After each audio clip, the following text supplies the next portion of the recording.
Today, I have a great joy and the opportunity to talk with Cinnie Noble. Welcome, Cinnie, to In Their Voices. Thank you. It's a delight to be here, Michael. Thank you for inviting me. Great. Talk a little bit about your background and your experience, and then we'll get to the topics that we wanted to talk about today. My background actually started many years ago as a social worker, a medical social worker, and working with people with disabilities. And that led me ultimately to develop the first travel agency in Canada for people with disabilities. And that led me to a whole need to be an advocate. So I went to law school and studied law and practiced law. And during my practice, I saw and realized that there were better ways of doing what we do than by going to court. Mediation was pretty new at the time, and I was practicing family law and ended up starting to do family mediation. And while I was into that and starting to develop mostly a mediation practice, I decided to take there's a first program in Toronto where I'm from, Osgoode Hall Law School, and it was a master's in ADR. And during that time, I shifted what I was doing, my practice, into workplace. I studied that, I wrote papers on it, I did practicums. And once I started to do more work in that area, I realized that there was a gap in our field about coaching, about one-to-one work with people who want to be a better version of themselves when it comes to being in conflict. And so ultimately developed, and that was in 1999, the CINERGY model of conflict management coaching, which is all about, it's an executive coaching frame. I became a certified coach and learned basics of the field of coaching and then developed a model. And now I mostly do conflict management coaching. Most of my clients now are leaders in organizations. The model applies to any context. And I train people, mediators and others, to do that. And so that's a little about me. It's a lot about me. Yeah, well, I think it's really important, not because of listing your credentials, in that respect, although you're certainly entitled to do all of that given what you've achieved throughout your career. But to me, what's also really important is that all of those elements form the foundation for the work that you do. Those experiences and what you took from them and learned as a result of them affect how you now see conflict and the CINERGY method that you developed. That's so true, Michael. I think that there is a development of time. As those skills developed, I started to observe different ways that people do conflict. And things that I learned as a lawyer were so different than things as I learned as a mediator and the various contexts I worked in, and then as a coach. So it's true, a broad reach about how people engage in conflict or don't. Yeah. Well, I wonder if you would talk a little bit about the CINERGY method, what it is, and then what I'd like to do is go back to this part of our conversation in terms of the origins and understand the concepts behind the practice, sort of the beliefs that inform the practice. But perhaps we could start by talking about the practice itself, and then the values and the principles that underlie it. Sure. So I think it's in some ways that's intertwined, those questions. So we might be repeating, or I might be reflecting more on this, which is I had a framework from the coaching field to work with, because there wasn't, I didn't find any coaching practices whatsoever to do with conflict management when I started. And so I looked at the framework in the coaching field, which is the kind of classic, I guess, for lack of a better word, frame is, here's where the person is on one side and there's where they want to be on the other. And the in between is, if you're going to do something and where you want to be, your goal, it's a very goal-oriented process, then it's important to have different perspectives. And one of the things that is coaching the gap between where you are to where you want to be is coaching people to start to think differently about themselves, the other person, what could be different, in order to be able to then look at, well, if you think differently about it, do you have different options? And what are the options? What actions do you have to take to reach those options? And what will get in the way?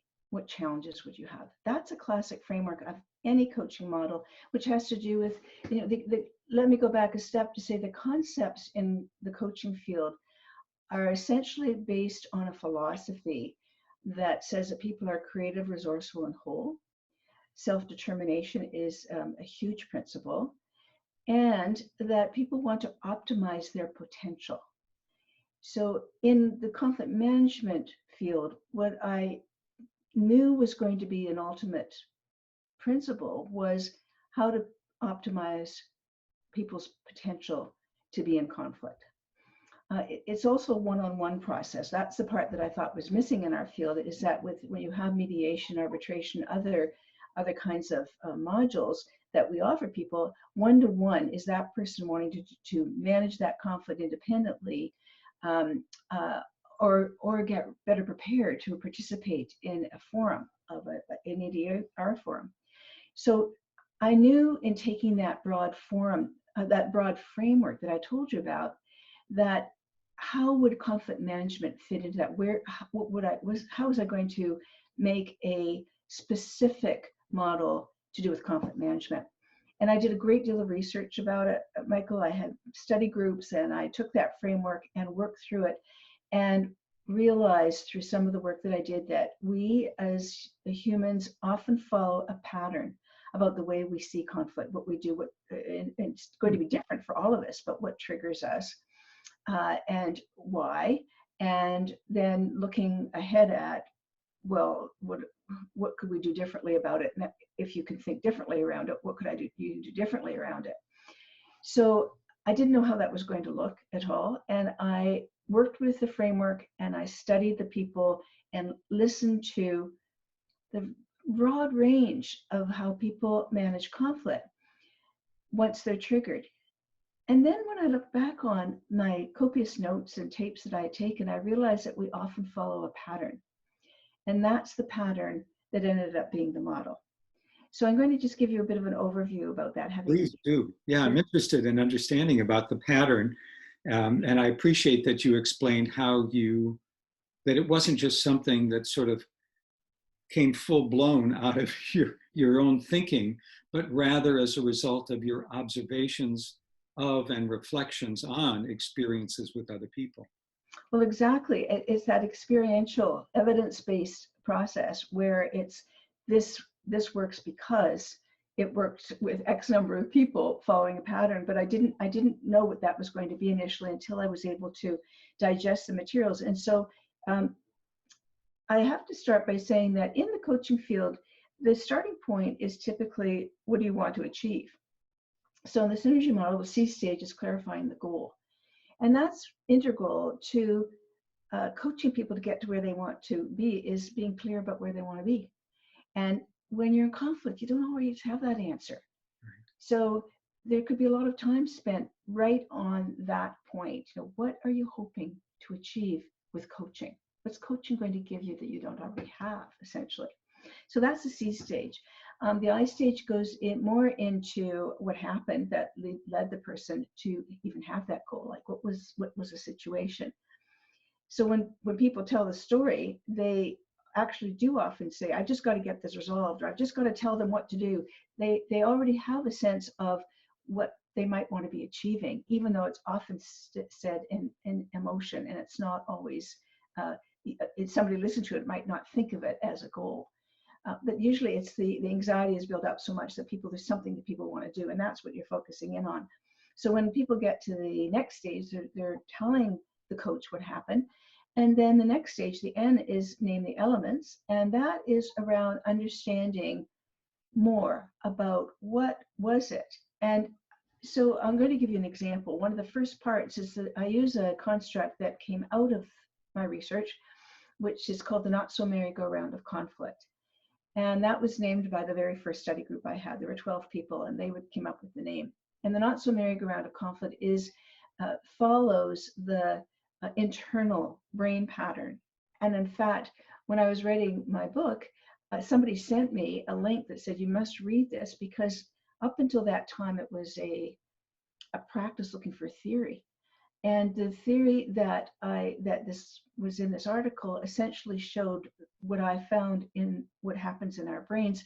And it's neuroscientists from California looked at how in emotional regulation, what you need to understand about where they go. And so here's where they go. That actually replicated what I had found experientially. Thank goodness. Anyway, it starts with identifying what it was that triggered somebody, and that's what's the action, and then it gets underneath it that to look at why that trigger.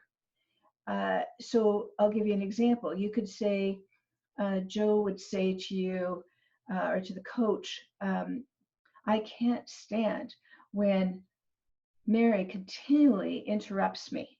She continually interrupts me in meetings. It really is so annoying. And I've got stuff to say. I'm competent. And what would happen is people would often say what was that bugged them, and it followed by something that was important to them. And that happened in 99%. People would follow one with the other. And as I looked at it, so they didn't use words like this is my value, or this is what I need, or this is my identity. They just used words that defined when they were triggered and provoked, how it impacted them in terms of one of those values, needs, identity, were the most common kinds of things that I've kind of labeled as what I heard mostly. And then people would go on to talk about the impact. So sometimes they would bring up the impact before they would, talk about more about their values, needs, but it goes around the merry-go-round to impact. And then we all tend to make assumptions about why people do what they do. And that was the next part of the merry-go-round, is we assume usually ill will if it's really bugged us.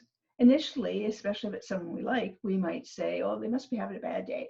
But if it happens 3 or 4 times, not so kind, and it builds up. So the right side of the merry-go-round is the internal machinations that go on with all of us when we first get bugged by something, first get provoked. And it follows that pattern, and that's what I heard repeatedly. And then when going down the merry-go-round, at the bottom of the merry-go-round, pardon me, is what's called the boundary. And the boundary is what went too far. So often there's been a buildup when we tell stories about conflict. And this happened, and it started a year ago, or Mary kept starting, she bugged me, for months on end, and I was putting up with it. And then something goes too far. And the goes too far ends up externalizing, usually. Once you've gone too far, then the other person finds out about it. Not always. Sometimes something can go too far and you just like, okay, I've had enough, but you don't externalize it. I'll give you an example. I told you about Joe and Mary. Mary's always interrupting me, and she just needs to have the limelight, and all that kind of right side of the merry-go-round is being played out. I'm confident. It really bugs me, and she's just a smart aleck, and she's trying to vie for a job, and all these assumptions start to come out. And then what goes too far? Well, Joe might say, so we were in a client meeting the other day, and she interrupted me in front of the clients. And then something more. It's, could tolerate it for only so long. And the thing that crosses the line is the boundary crosser. And then you're up at the other side of the merry-go-round because it's circular, and it's how do you react, and what are the consequences? So how people described it was and then I really blew up, made a fool of myself, made a fool of them probably in front of the clients. I was so upset, and now the client doesn't even want us. So that storytelling of that merry-go-round was so interesting to me, because I had never, Michael, discovered in all the work that I'd done before, actually looked at where it starts and how it escalates. And maybe I didn't really need to, because when it came to coaching, it was much more about who are you in this and who do you want to be. And so people were able to describe that. The important part about the merry-go-round, that is that once that circular nature, that cycle was identified that way, I went back to the study groups and played it out with them to make sure I wasn't trying to fit everybody there, but I had lots of data and they were all looking at, yeah, I guess, it was probably much more interesting to me than to them. And then I asked them to track the merry-go-round as they saw it from the other person's perspective. And that means that's the part of the framework I told you about that's different perspectives. Could they step back and say, I think what triggered them was, and that I said or did. Are they able to look at that and then go down the same elements that I told you about? Can they have observed what happened? It's not about blame. It's about, what did you see that happened there that you can share with me? So this is John then. If John is your client, John's looking at Mary's behavior and, okay. Yeah. So what triggers Mary? Well, she probably sees that I'm kind of the person who's most likely to get the manager position. I'm kind of a favored, and I tend to lead a lot of teams, and that kind of, that bugs her because, and then it would go through her values needs. She wants to be the lead. She thinks she's smart. And that's the kind of thing she assumes that that I'm not really the person for the job because she's got X talent. So all kinds of same kinds of elements coming up, and people are able to identify what they think is going on for the other person. Mm-hmm. And when I first started to take conflict management, one of the things that we used to say was a lot, and just in the field of conflict, is around don't make assumptions. That'll get you into trouble. Right. We do it all the time. And what happens with the model was that unless you can understand where people are coming from, you don't get why they've reacted the way they have. The assumptions have driven reactions and how we then behave in response to it. Yeah. So in the model, it was safe to go there to find out, what are you assuming about why that? What would she be assuming about you? That that I'm just a woman, that I couldn't do the job anyway. However Mary would think. And all of that ends up giving people some insights into, I now have a fuller picture of what's going on here because I've now stepped back. And by that time in the model, people have started to step back. They've started to move from their amygdala to their prefrontal cortex because you're having them reflect on what they observed, what they see, what they think differently than they did when they first came in and when they first started to tell you. So that's the end stage. And there are a few more parameters that I won't go into around that because they're not, I think, essentially, by that time, people have started to make the shift. And that's when we get into the framework I told you about, which is going into the piece around, well, what can you do about it? And trying to identify actions. It's an action-oriented, result-oriented process, as all coaching is meant to be. And it has people start to analyze what choices they've got and why they're good and why they're not so good. So a real pros and cons of their choices. And then once they have thought it out, so I might say, I'm Joe, and I might say, well, I could talk to Mary about it, or I could talk to the manager and have the manager have a discussion with us, or talk to Mary. People can have all kinds of choices. Mm-hmm. Unlike ADR and mediation, you don't have to have one choice. People in the next stage look at whatever choice they want to start with, and they start to envision it, figure it out. They might practice if it's a conversation. It's let's start to make action. How's that going to be? And that's the reconstruct. And that is, what will I do differently? How will I be? And it's very much an opportunity for people to start to look at, what am I really going to do? And what am I comfortable doing? And what do I need to do to get comfortable?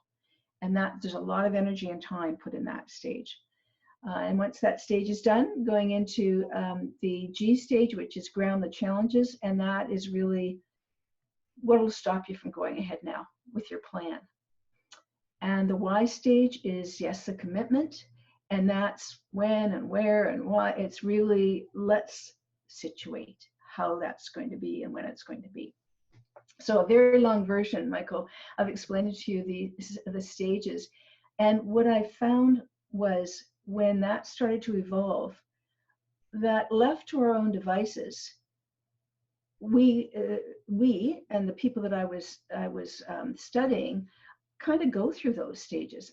I put more arms around it for each stage to make sure that certain things were considered as before you could move on.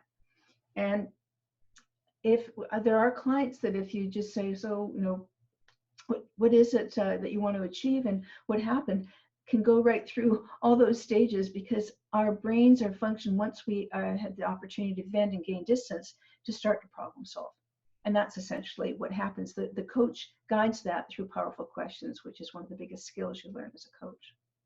But it sounds as though, I mean, one of the things that I've got so many questions that I'm intrigued to ask, but it sounds as though what the coaching process does is it helps the person move through all of the stages from the initial identification to the problem solving, where often our instinct, because we want to get out of the conflict, we want to get it done and settled and over, and it's yucky and it's a mess, we jump from identification of the problem to the solution. And you're helping people slow it down and take it bit by bit, even though they might move fairly quickly through each of the stages, or the elements. Nevertheless, it's critical, from what I understand, that they move through, that they are deliberate and purposeful, intentional about the moving from one element, one step, one to the next, in order that they have clearly defined the problem so that the solution that they come up with is ideally situated to resolve the problem. It's that, and it's not identifying the problem alone. That's easy for people to do, actually. It's gaining different perspectives on it so that the problem solving is based on having a fuller, more critical analysis of what happened for them and what could have happened for the other person. So, I think one of the things I think is important to say is not everybody goes to coaching because they want to resolve a problem. They might want to tell somebody that they want to break up with them. Mm-hmm. They might want to dismiss somebody from an organization. It is solving a problem of sorts, but it's not all. It's people needing to decide, having looked at it really closely, what it is that's going to make sense. And often what they start with may not be what they end with. So the initial goal can change, because as they go forward, they realize that's actually not what I want to do at all. And that it is slowing people down. If people operate with the same brain function and emotional function as they do when they start, without doing that, and they try to rush forward, they're going to use that same faculties they've got in order to resolve it. So it's about what could there be here to look at before you make that decision. So it is slowing people down. And, I would say with clients of mine who are fast moving, then I'm reminding them, we're just going to slow it down a bit, because this part is all of this is important to move from stage to stage. It builds incrementally on one another, and you're already moving here. So coaching can happen over 6 to 8 weeks, an hour a week or something of that nature, depending on your clientele. What I found out in the research is that after about 50 minutes, 50, it's enough for people. So you might think, well, gosh, you're on a roll, but really, you're asking people to think differently. You're asking them questions they haven't been asked before. So, and a lot happens during a week or 4 days, whatever you're doing, because insights come often after the fact. You've asked them to think differently, so different happens, and it may happen in a session, more might come later. So that incrementally building is so important, because people who would normally go really fast start to slow down because they start to understand better, and they start to get a better understanding. And so I actually literally watch people kind of go back and sort of slow and kind of getting it. And when they rush ahead again, I'll say, okay, so we're going to get there. And one of the things that I think philosophically I think about around coaching is all the better if there is durable change where people have started to think differently. So the next time they're in a conflict, they can do that for themselves. And that would be one of the most successful things that could happen out of a coaching sessions or a coaching client is that they say, okay, I need to do this differently. When I get triggered, I always do this. How will always be, I don't do that anymore. So people, for instance, my clients will say, well, I might have had them for 2-3 months even. And then like 6 months later, I'll get a call a year later saying, okay, so I've just done the merry-go-round, but I can't figure out. And so they are starting to use the tools. They are, they're integrating it. That's the best case scenario. Not everybody will do that. But I think the idea of coaching is if people want to optimize their potential, once they start to do that, it's a pretty good feeling, and they want to continue to be a better version of themselves. Do you find that has the development and the practice of your model of coaching affected the way in which you do mediation? Oh, it's a great question. Big time. One of the ways is that I do pre-mediation coaching now. So each person has 2 and often 3 sessions before they go into mediation. Because I'm going to be, if I'm the mediator for both of them, a mediator and they're both of them, I'm not going to coach to the extent that I do, but I use coaching principles, which is really to help people start to think more, move to reflection, identify what's going on, what they really want to say, what's important to them to convey.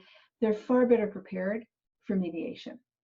And I use different questions. I just find that the whole idea of being in mediation when you're not prepared for it is no longer something that I want to do. So if a company says, well, we've only got 3 hours, I'll say, well, I'm not the person. I don't want to do that anymore, Michael. I really find that unless people are prepared to be in conflict, it's not really that successful for them. And I did a little bit of research, and so I'm going to tell you about it, but I think to me it was telling enough. And it happened kind of inadvertently. I ran into somebody who'd been a mediation client, and I ran into her on my way into the same hospital where I do mediations often. And she said, oh yeah, I'm really glad it's settled, but he's not talking to me anymore. It was her manager. There's some things I wish I'd said. And I said, that's really important to know.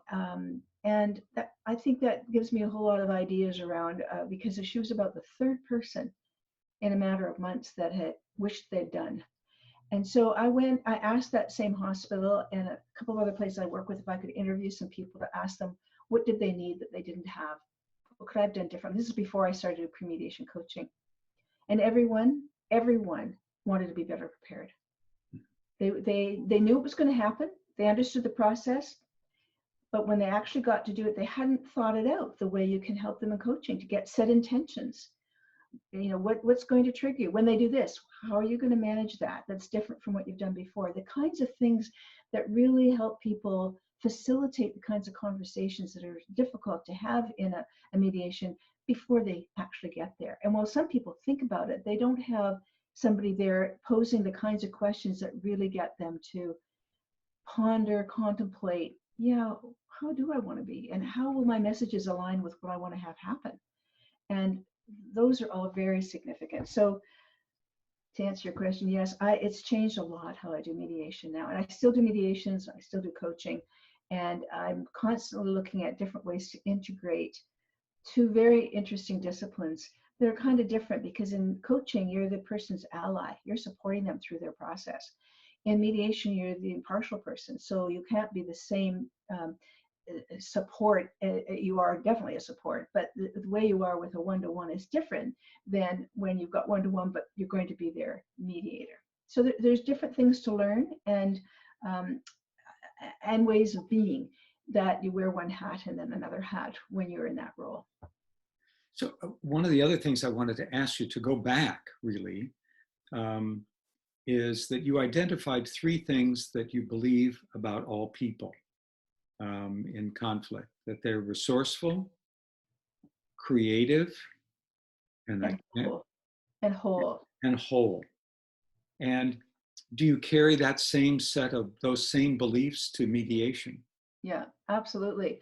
You know, we have learned self-determination as being, one of the philosophies in mediation as well. The idea that people have got the answers inside of them and they'll figure it out, and you work out that your role is to facilitate their self-exploration so that they can handle things in a way that they will not later on say, gee, I wish I had. And it is really the self-determination at its best. And that if you do believe that they're going to figure it out, then they'll figure it out. And if they don't, it's not on you as the mediator or coach to tell them what to do. It's an advice trap. As a friend of mine, Michael Bungay Stanier, just finished a book called The Advice Trap. And it's truly about remaining curious and not thinking that the role of mediator or coach is to advise people what to do, that they've got the answers inside of them. And I mentioned coaching skills before being questions. What you learn in coaching and then over time is the practice is that there are questions that that you ask people where they start to do their own work that they haven't. And they might say, gee, I don't know, but you don't then say, well, what about, and then suggest anything. It's really truly around their creative, resourceful, and whole. They're going to figure it out. So I sometimes, even with mediation clients or coaching clients, when they say, I just have no idea, I'll say, you probably do. It's probably somewhere there. And just trust in them, and it's not proved me wrong. But I want to explore something a little bit, because at least to me, there's you're talking about self-determination and the way in which you described coaching and the way in which you described those three beliefs about people. That's different from the way many people will talk about self-determination. Mm. The way in which self-determination is often viewed, and understandably so, because in the mediation context, is because mediation is looking to help people think through the problem that they have and source for themselves a solution. So the self-determination is usually considered to be the process of analyzing information, collecting and analyzing information, and synthesizing that to come up with a solution. You're talking about something in addition to that, it seems to me, when you talk about self-determination, because you're talking about self-determination in terms of the person's ability to get to the place where they are then able to use their knowledge and so on, and to gather the information, to discern what information they really want, and to decide for themselves how best to make sense of that information, not just to get to the solution. Well, I think that's a really good summary of it, Michael. And I would say that what else comes along with this is that sometimes, as impartial as we want and try to be as mediators, we might make determinations about people that they don't own. So our own triggers, our own ways that we perceive how they show up might bug us. And so how we respond to that, and I think it probably goes to having a good reflective practice, which is being in touch with what is it that might preclude you from seeing somebody as creative, resourceful, and whole. Mm-hmm. And because I supervise people who are coaching, who are learning to coach, I see it all the time. That as soon as somebody gets turned off, or somebody's resistant, or there's something happening where the coach is starting to respond, they treat that person differently. And while they might believe in the concept of self-determination and that will help them get there, the way they interact wouldn't reflect that you're treating it's an adult. It's much more a parental child. Right. That somehow, even though you say you believe that they are whole and resourceful and creative, that what you really see them as is wounded, mm-hmm. and less capable, either as a person or at least in this instance. Right. Yeah, it's a trap. Yeah, it's a trap, and it's one that I've been in myself, and it's not, I think overlearning over time, being at it a long time, is that especially once I was trained as a coach, I started to realize that I was doing that, and that I was operating on too many assumptions. And so, one of the things that you asked, what's different too in my coaching mediation practice, uh, I I don't use in coaching summaries and paraphrasing and reframing. People can, they're coaching competencies. I find that they get in the way of the client doing their own work. Mhm. But I do find in mediation that I do much less of it. I find that it's, I rely more on the client to come up with what's going on for them than me coming up with words.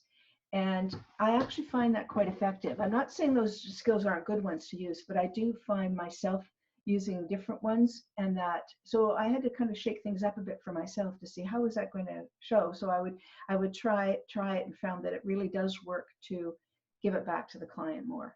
Yeah, I mean, what you've described are competencies, as you say in coaching, and I know for sure in mediation. But the question is, how do I use those competencies if I subscribe to the belief that somebody is resourceful, creative, and whole? Totally. Um, Absolutely. because that's very different from saying, how do I use these in order to get to a solution? Right. Right.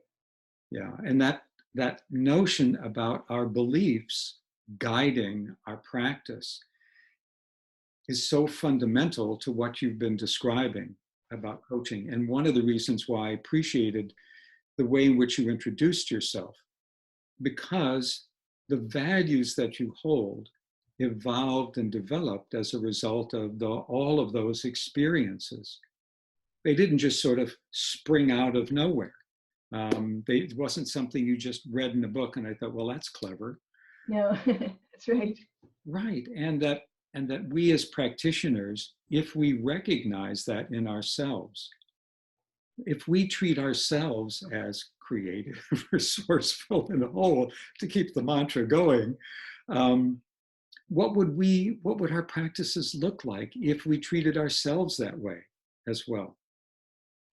And Yeah, part of that is to recognize that there are all these forces that shape how we make sense of what's happening in front of us.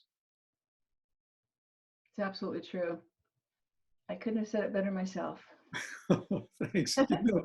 You and I, we've talked, and I'll just make this as a brief digression, but we've talked before, at least I have, about wondering whether there isn't a philosophical, conceptual connection between coaching and reflective practice, Mhm. or the process of reflective debrief, even though the outcome that you're looking for might be quite different. Mhm. The process and the values that underlie it, as I listen to you, the notion about building, a, a, a, about looking at our behaviors through the lens of our values and experience in order to uncover the assumptions that we're making. Right. And then to say, that assumption is valid and I accept it, or to say, oh, that's really getting in the way. That could be Right. troublesome. I would tell you that in coaching training, when I went through my certification, uh, in coaching, there's an expectation that you're going to be reflective, that what you are discovering around who you are as a coach is based on who you are in a situation that requires coaching. And so I think that so much about my training had to do with looking further, looking at how I was listening, looking at things that I thought I knew all that. I took all that training and I've been doing it for years.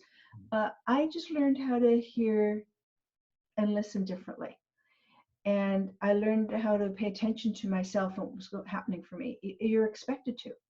You have to have a mentor for, I would love this in mediation. I know that, of some people that do this where you have to have a mentor if you're going to go to certification that you work with, and that you don't enter an exam or the certification process without having done some pretty good self-exploration. And I can't tell you the number of colleagues who I've met over time and the kinds of shifts that we've made in how we see the world because of that kind of training.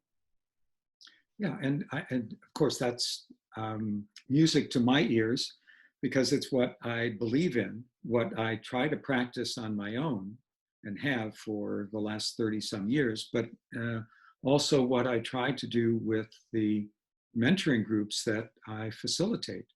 It is to help people not simply find a solution to a practice issue that's troubling them, but to understand why that is troubling in the first place. Yeah. And to many other people, they would say, it's not such a big deal. Why are you worried about that? Right. Yeah. I'll give you a little anecdote too that's always interesting to me, because a lot of mediators take my training, a lot of coaches do as well, who will understand the concepts because that's what we've been trained in. And the mediation, we haven't been trained as much around some of those self-reflective principles. And I'm so glad that you are out there doing this, because I think it's a part that we've missed in mediation training, about making sure that people have done a considerable amount of reflective practice before they're practicing. And but I'll give you a little example, for instance, of a mediator in one of my workshops, and I said, I requested that for the course of the training that the class doesn't use summary and paraphrase and reframing, that they rely more on the client. And I could see somebody just looking like, what? And then put up their hand and said, but those things work. And gave me examples. I said, I know they do. And so does it work when you don't do it. So just this week, try not to do that. And was not happy with me. The person came up to me at break and said, that's what I know how to do. And I think that's what makes me a really good mediator. And I said, well, I'm just going to ask you to try during this week around what will happen again. And what is it about that? So I tried to kind of understand a bit more. And so I will go to the merry-go-round. What triggered you? So the trigger for that person was that I said something that was not to do what they were learning, that they'd already thought they did really well. And so I was saying, don't do what you know how to do. And what's the value underneath it is their competence. And that kept coming out in I know how to do this. I've been doing this. And so I'm able to adapt, and their adaptability, their resilience, all that, those were values to them. And they were reacting to the fact that I was asking them to be different. And it undermined their training and their learning what they thought they did really well. And as I did that self-analysis, which is what people often do once they learn it, is when they're assuming that I'm, well, whatever, you got the point of what I'm saying, is that whatever the people went to, that was accounting for that look on the face and the trigger that was there. But I didn't know. I was kind of guessing at it. So the next time at lunchtime, I said, I just want to talk to you about that. We'd already taken up the merry-go-round, and I was able to walk through and found out what they thought was important. It wasn't going to come from my mouth. So I had some of it right, but I didn't have all of it. And once I was able to say, what were you assuming about me? It was different than what I was expecting. So that's why I think don't rely on your own resources. If you give it back to the client to identify it, you're seeing them as creative, resourceful, and whole. Well, and yes, and that's the point. That's the point, is that the skill, the competency is used in relation to and in following the belief, the values that you hold. Because if you really don't hold those, then anything is fair game. But if you hold those, you have to really ask yourself, is this the right competency at the right time, not only to achieve a particular result, but is it consistent with my values?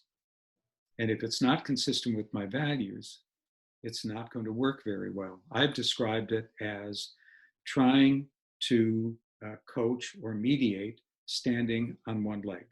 Mm-hmm. You're just not, you don't have the right balance. No. You're awkward. And when your values and your actions are aligned, you're powerful.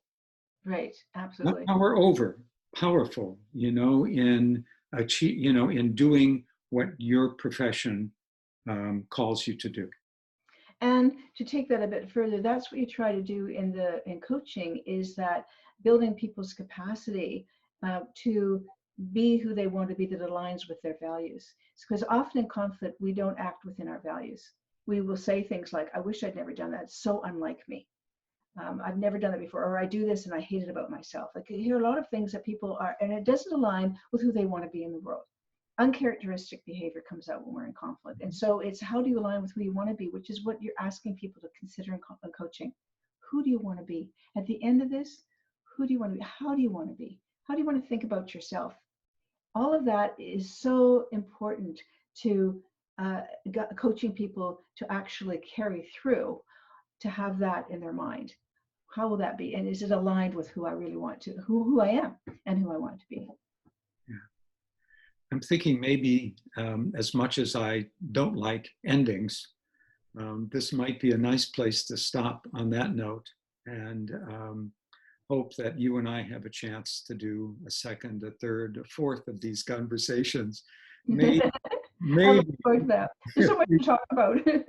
there really is. And I'm just so grateful that we've had this time, and that I've been able to talk to you and hear how you see your work and how you bring yourself and your values to it. Well, thank you, Michael. Thank you for having me and on this interview. I really appreciate it. You can tell I'm a bit enthusiastic about it. So I'm happy to talk to you about it anytime. Okay, I'm going to